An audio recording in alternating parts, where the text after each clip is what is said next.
2004an Olinpiar Jokoak jokatu ziren Atenasen, eta orduko horretan Andoni Urbistondo eta ni izan ginen berrien maileak. Gainera urte horretan,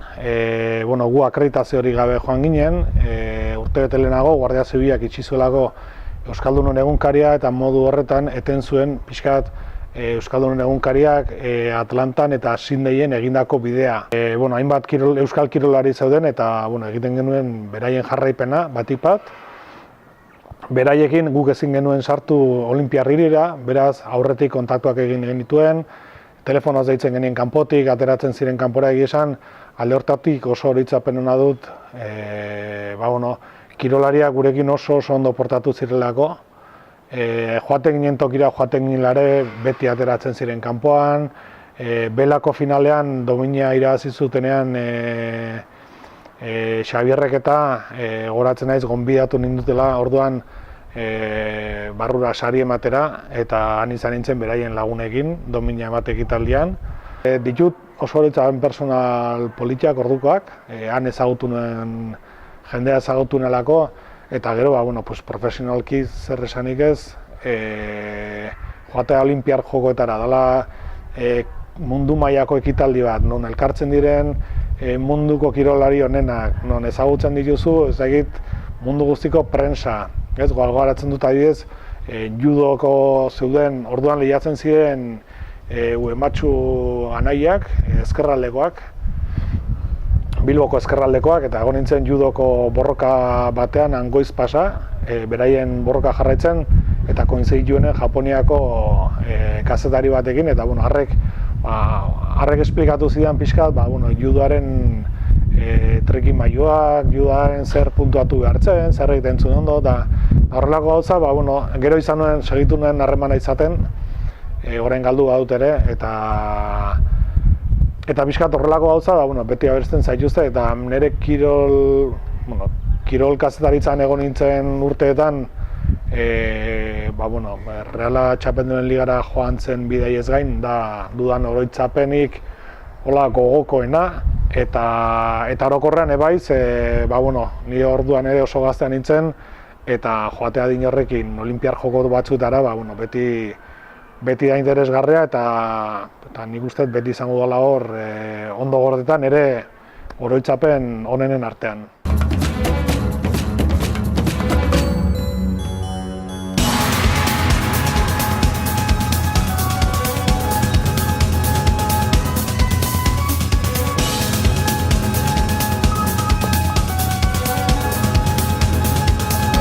2008an Pekinen jokatu ziren Olinpiar Jokok, eta Olinpiada hoieta Imanol Murua eta ni jun ginen, han egon ginen bi kazetari,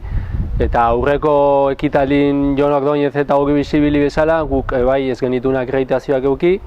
eta orduan izan genuen proba askota ju, baina nola dela lortu genituen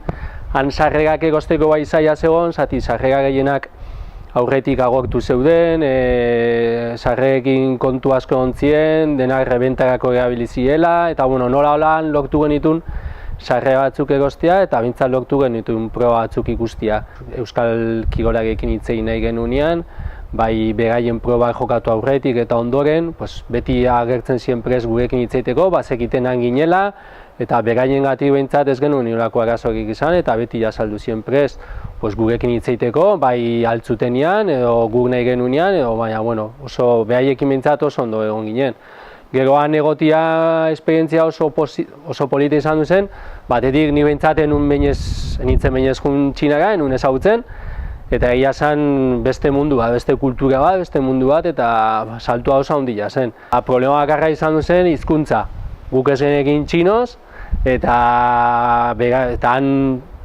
beraiek bai inglesez, guk nola inglesez hitzeteko, beraiek bai inglesez etzekiten asko. Eta orduan problemak izan genuen. Hizkuntzakin azkenen nola lortu genuen,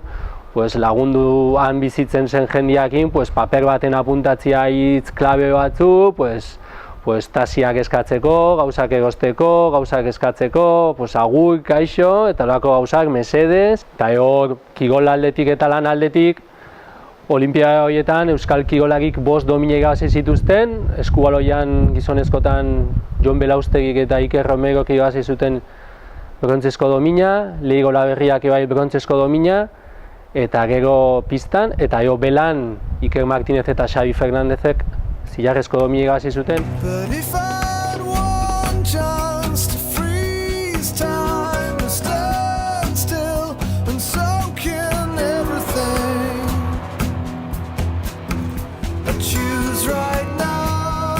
Aukera izan nuen hori 2012ko Olinpiar Jokoetan egoteko, eta bueno, esan zigutenetik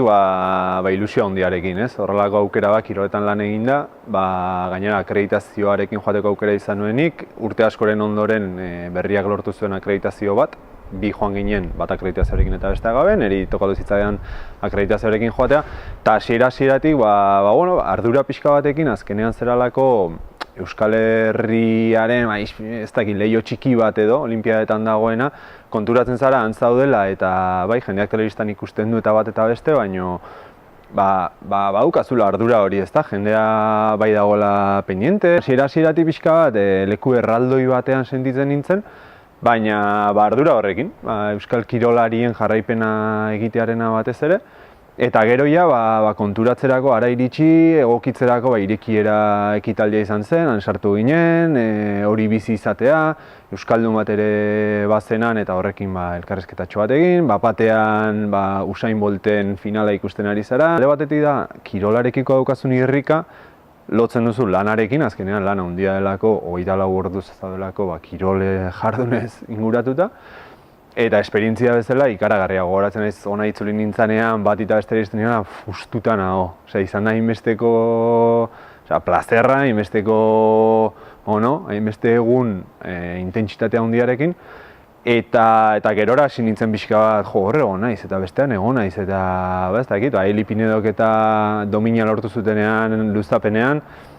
antxe nengoen, berekin elkarrezketa egin Ikurrinarekin azaldu zen, esan du Maialen Txorrautekin baita ere, momentuak eta momentua daude, onak eta txarra Maider Rundaren ere gogoratzen dut,